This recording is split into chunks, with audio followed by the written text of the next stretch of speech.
स्वागत है आप सभी का एक बार फिर से हमारे YouTube चैनल में। आज हम लोग भारत की जनगणना 2011 पर आधारित महत्वपूर्ण 30 प्रश्नों पर डिस्कस करेंगे, क्योंकि यूकेपीएससी यहाँ से हर क्वेश्चन में हर एग्ज़ाम में कोई ना कोई क्वेश्चन पुटअप कर रहा है। तो आने वाले पेपर में यहाँ से लगभग 1 या 2 क्वेश्चन आपको पेपर में देखने को मिल जाएंगे। फिलहाल 30 क्वेश्चन महत्वपूर्ण हैं, उन पर हम लोग 30 सेकंड का हर क्वेश्चन में समय लेंगे और जहाँ पर आपको लगे कि आंकड़ों में थोड़ा सा समय आंसर देने में जा रहा है तो वहाँ पर आप क्वेश्चन को पॉज करके जवाब दे सकते हैं, नहीं तो हर क्वेश्चन में लगभग आपको 30 सेकंड का समय मिलेगा। तो शुरू करते हैं आज का पहला जो सीरीज़ है जनगणना 2011 पर आधारित। तो पहला क्वेश्चन है कि भारत में जनगणना प्रारंभ हुई थी। ऑप्शंस हैं 1881, 1871, 1882 या 1872 के समय में। एक बार मैं फिर से रिपीट कर दो ऑप्शन 1881, 1871, 1882 या 1872।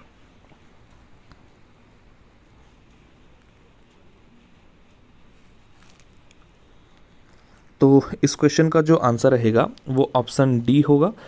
तो लगभग सभी को मालूम होगा कि 1872 में लॉर्ड मेयो के समयकाल में भारत की पहली जनगणना प्रारंभ की गई थी। तो ये सामान्य क्वेश्चन है। भारत की शुरुआती जो जनगणना था वो 1872 में शुरू हुई। बाकी इसी तरीके से कुछ क्वेश्चन है जो आपकी दशकीय जनगणना को लेकर के बेस रहेंगे। बढ़ते हैं नेक्स्ट क्वेश्चन पे। क्वेश्चन नंबर 2 है कि भारत में दशकीय जनगणना किसके समयकाल में प्रारंभ की गई थी। ऑप्शन है Lord Mayo, Lord Lytton, Lord Ripon या लॉर्ड कॉर्नवालिस। ठीक, मैं फिर से क्वेश्चन रिपीट कर दूं कि दशकीय जनगणना किसके समयकाल में प्रारंभ की गई थी। Lord Mayo, Lord Lytton, Lord Ripon या कॉर्नवालिस।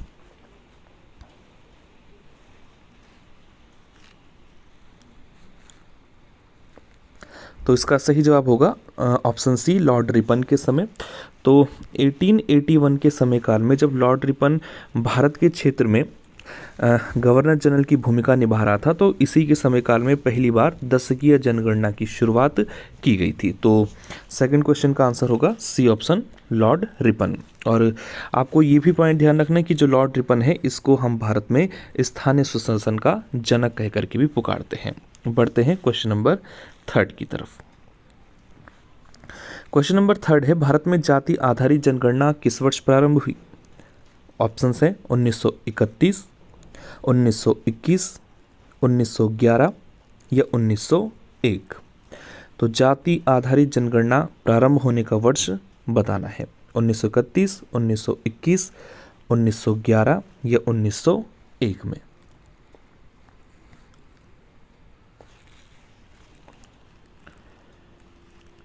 तो इसका जो सही जवाब होगा वो 1931 रहेगा।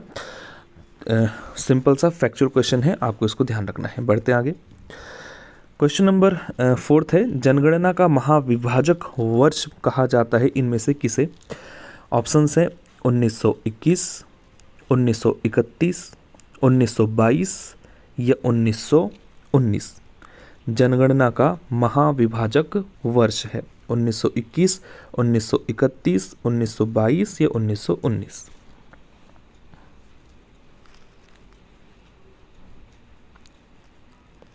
तो इसका जो सही जवाब होगा 1921 के वर्ष को हम जनगणना का महाविभाजक वर्ष कह करके पुकारते हैं। क्वेश्चन नंबर नेक्स्ट 2011 के अनुसार भारत की दशकीय वृद्धि दर कितनी है। ठीक है, तो 10 साल में कितने प्रतिशत या 10 साल में कितना प्रतिशत जनसंख्या में वृद्धि हुई है या बढ़ोतरी हुई है।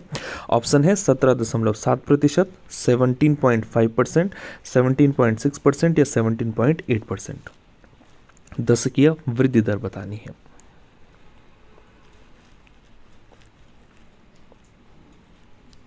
तो इसका सही जवाब होगा option A 17.7%। Question number next 2011 के अनुसार भारत का लिंगानुपात कितना है।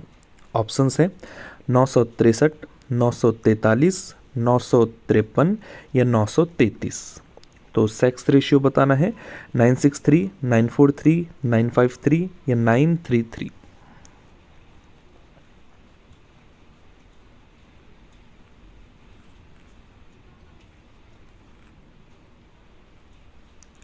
तो ऑप्शन बी 943 भारत का 2011 के अनुसार लिंगानुपात है।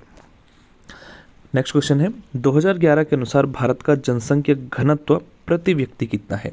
ऑप्शन है 189, 381, 382 या 383। ठीक है, पॉपुलेशन डेंसिटी बतानी है 189, 381, 382 या 383।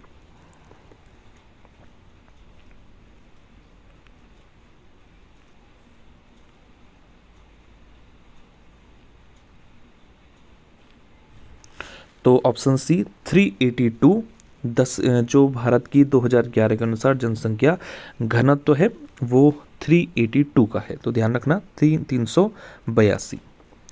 क्वेश्चन नंबर नेक्स्ट 2011 के अनुसार भारत की ग्रामीण साक्षरता कितनी प्रतिशत है? ऑप्शन है 74.04%, 84.1%, 67.8% या 68.8%। ग्रामीण साक्षरता दर बतानी है।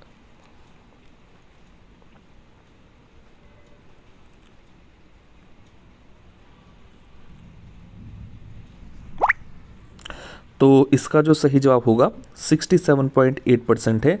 और अगर आपका 674 आपने आंसर लगाया होगा तो वो भारत की पूरी लिटरेसी की बात है। ठीक है, लेकिन फिलहाल क्वेश्चन पूछा हुआ ग्रामीण साक्षरता पर। नेक्स्ट क्वेश्चन है 2011 के अनुसार भारत की अनुसूचित जाति आबादी का प्रतिशत कितना है? यानी एससी कैटेगरी की आबादी प्रतिशत में बतानी है। ऑप्शन से 16.6%, 16.5%, 16.4% या 16.3%।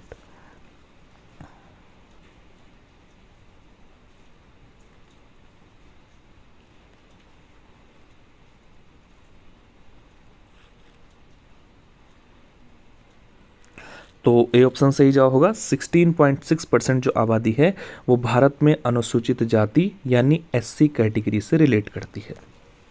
नेक्स्ट क्वेश्चन भारत की कुल साक्षरता दर 2011 के अनुसार कितनी है? ऑप्शन है 74.04%, 74.05%, 74.06% या 74.07%। तो साक्षरता दर बतानी है।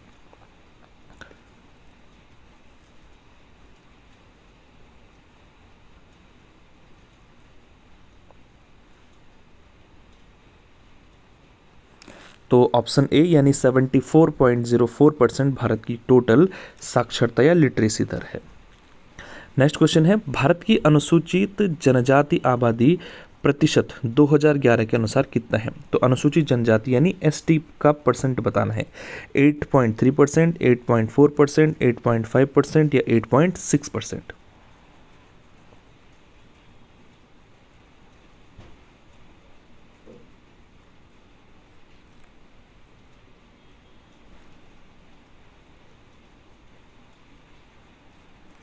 तो ऑप्शन डी यानी 8.6% जो आबादी है भारत की वो एसटी कैटेगरी से संबंधित है।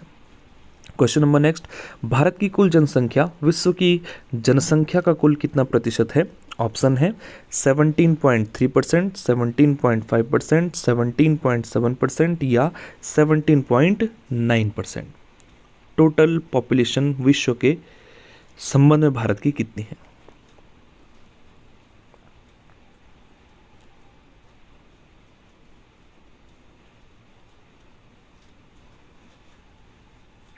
तो 17.5% जनसंख्या टोटल विश्व के कवर करती है इंडिया की।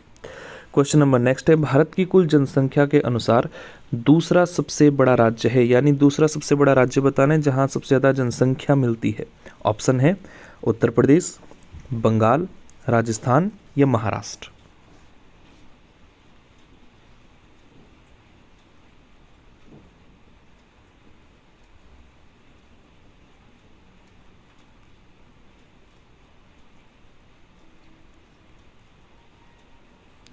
तो ऑप्शन डी यानी महाराष्ट्र दूसरा सबसे बड़ा जनसंख्या के संबंध में भारत में स्थापित राज्य। ठीक है, तो सबसे ज़्यादा पॉपुलेशन आपको पता होना चाहिए उत्तर प्रदेश की है, फिर दूसरा महाराष्ट्र का क्रम आता है, फिर तीसरा बिहार का और फिर इसी तरीके से बंगाल का। ठीक है, तो सेकंड ऑप्शन पूछा हुआ था या सेकंड स्टेट पर बात हो रही थी, तो महाराष्ट्र दूसरा सबसे बड़ा पॉपुलेशन वाला राज्य है। क्वेश्चन नंबर नेक्स्ट है, भारत में सबसे कम जनसंख्या वाला राज्य कौन सा है? ऑप्शन है गोवा, सिक्किम, उत्तराखंड या हिमाचल। सबसे कम जनसंख्या वाला राज्य।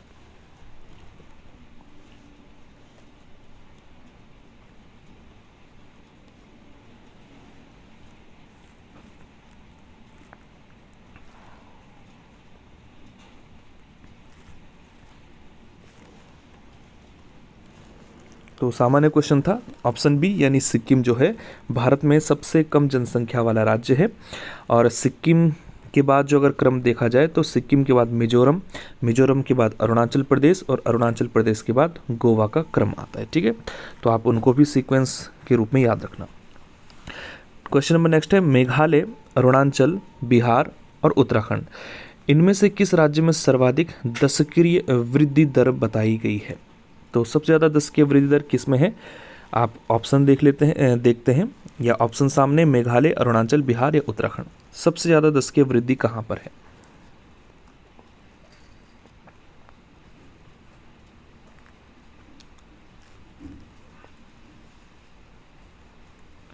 तो 2011 के अनुसार मेघालय में क्या है? सबसे ज़्यादा दशकीय वृद्धि दर है। नेक्स्ट क्वेश्चन है, इनमें से किस राज्य में न्यूनतम दशकीय वृद्धि दर है? नागालैंड, केरल, गोवा या अरुणाचल। सबसे कम दशकीय वृद्धि कहां पर हुई है 2011 के अनुसार?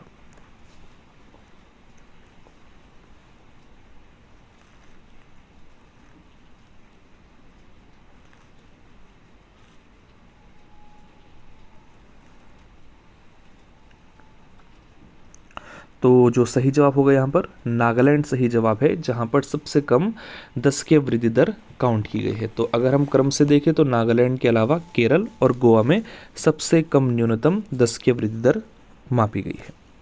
क्वेश्चन नंबर नेक्स्ट है, सर्वाधिक लिंगानुपात वाले 3 राज्य कौन कौन से हैं?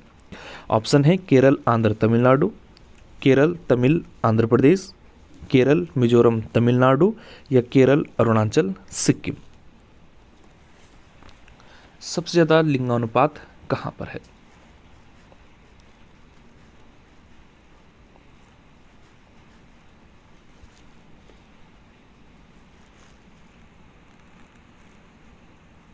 तो ऑप्शन नंबर बी यानी केरल, तमिलनाडु और आंध्र प्रदेश, 3 सबसे ज़्यादा आपको लिंगानुपात वाले राज्यों के नाम याद रखने हैं क्रम से। क्वेश्चन नंबर नेक्स्ट है, न्यूनतम लिंगानुपात वाले शीर्ष 3 राज्य कौन से हैं? आपको क्रम में ही याद रखना होगा। ऑप्शंस हैं हरियाणा, जम्मू, सिक्किम। ऑप्शन बी है हरियाणा, बिहार, जम्मू। ऑप्शन सी हरियाणा, सिक्किम, जम्मू और ऑप्शन डी हरियाणा, उत्तर प्रदेश या बिहार। तो न्यूनतम लिंगानुपात वाले शीर्ष 3 राज्य।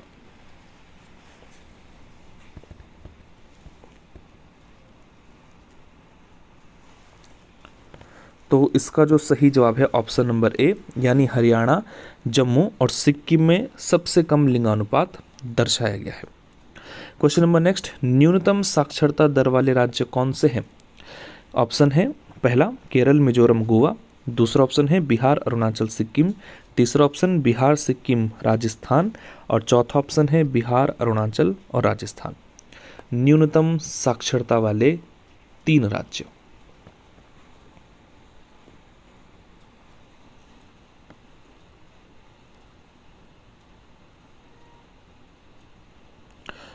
तो इसका अगर सही जवाब देखा जाए तो ऑप्शन डी है बिहार, अरुणाचल और राजस्थान।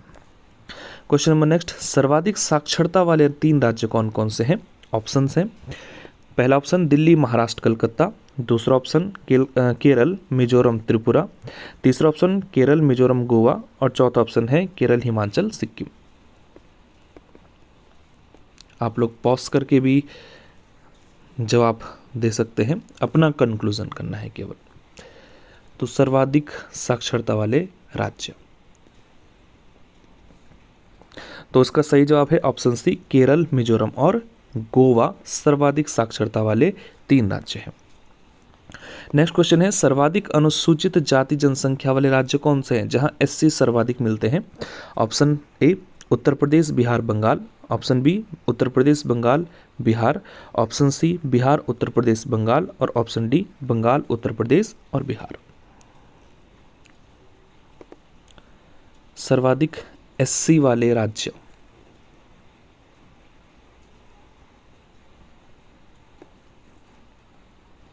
तो इसका सही जवाब है ऑप्शन नंबर बी, यानी उत्तर प्रदेश, बंगाल और बिहार।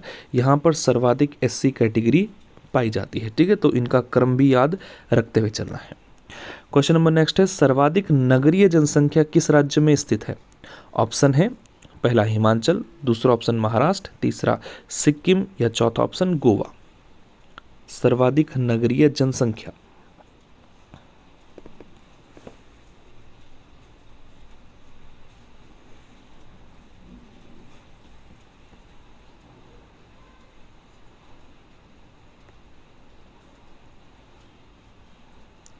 तो इसका जो सही जवाब है वो है महाराष्ट्र, यानी महाराष्ट्र में सर्वाधिक नगरीय जनसंख्या 2011 के अनुसार है। क्वेश्चन नंबर नेक्स्ट है, न्यूनतम अनुसूचित जाति जनसंख्या वाले राज्य हैं जहां पर सबसे कम अनुसूचित जाति वाले लोग रहते हों। Option A Mizoram, Meghalaya, Goa, B Goa, Meghalaya, Mizoram, C Meghalaya, Goa, Mizoram और डी मिजोरम, गोवा, मेघालय। आप पॉज करके आराम से जवाब दे सकते हैं, खुद का कंक्लूजन करना है।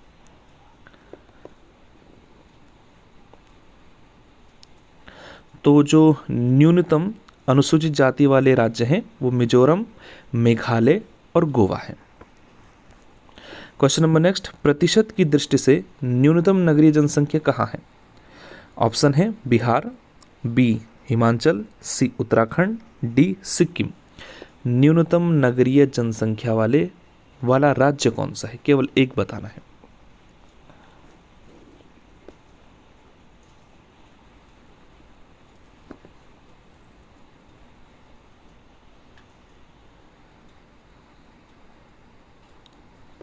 तो इसका सही जवाब है ऑप्शन नंबर बी, हिमाचल में न्यूनतम जनसंख्या निवास करती है जो नगरों से संबंधित है। ठीक है, और हिमाचल के पश्चात आपको ध्यान रखना है कि बिहार में न्यूनतम नगरीय जनसंख्या पाई जाती है। क्वेश्चन नंबर नेक्स्ट है, प्रतिशत की दृष्टि से सर्वाधिक अनुसूचित जाति कहाँ निवास करती है? ऑप्शंस हैं पंजाब, बी हिमाचल, सी बंगाल और डी उत्तराखंड। तो एससी कैटेगरी प्रतिशत की दृष्टि से सर्वाधिक कहाँ पर है वो बताना है।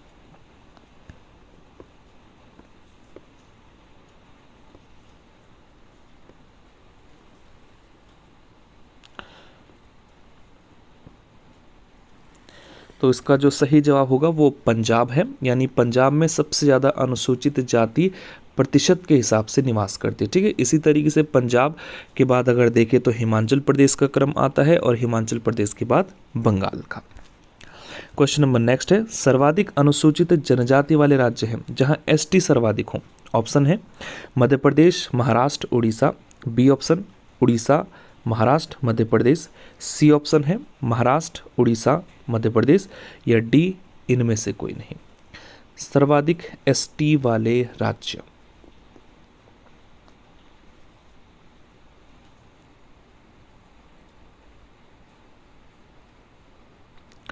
तो इसका जो सही सीक्वेंस है वो मध्य प्रदेश, महाराष्ट्र और उड़ीसा में सबसे ज़्यादा एसटी निवास करती है।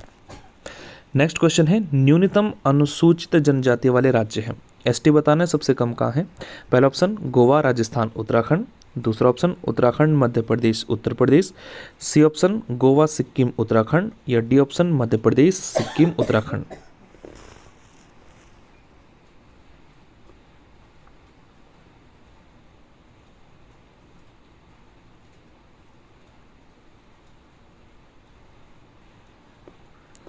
तो इसका सही सीक्वेंस है गोवा, सिक्किम और उत्तराखंड। क्वेश्चन नंबर नेक्स्ट है, 2011 में हुई जनगणना स्वतंत्रता के पश्चात किस क्रम की जनगणना थी? तो सामान्य सा क्वेश्चन है। ऑप्शंस हैं 15वीं थी, 14वीं जनगणना थी, 7वीं जनगणना थी या 17वीं जनगणना थी। तो स्वतंत्रता के पश्चात किस क्रम की जनगणना हुई 2011 में वो बताना है।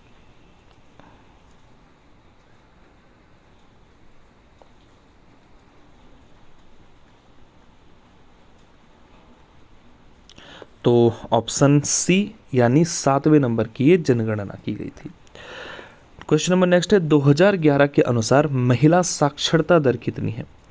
ऑप्शन है 65.4%, 62.6%, 67.9% या 72.3% महिला साक्षरता दर 2011 के अनुसार।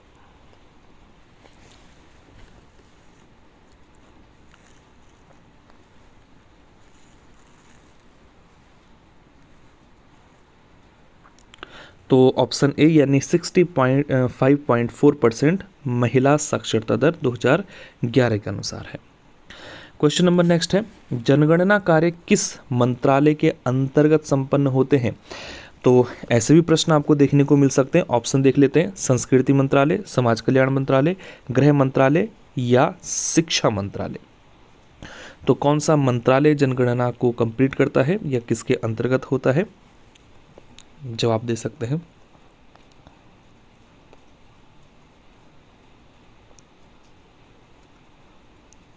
तो ये था हमारा ऑप्शन सी यानी गृह मंत्रालय के अंतर्गत जो आपका जनगणना है, ये जनगणना संबंधित कार्य संपन्न किए जाते हैं। तो ये कुल कुछ महत्वपूर्ण 30 प्रश्न थे जिन पर आधारित आपको की फैक्ट याद रखने हैं।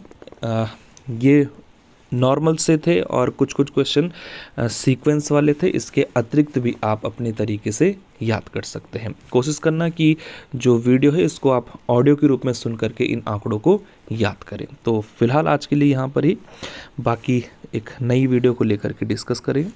फिलहाल धन्यवाद।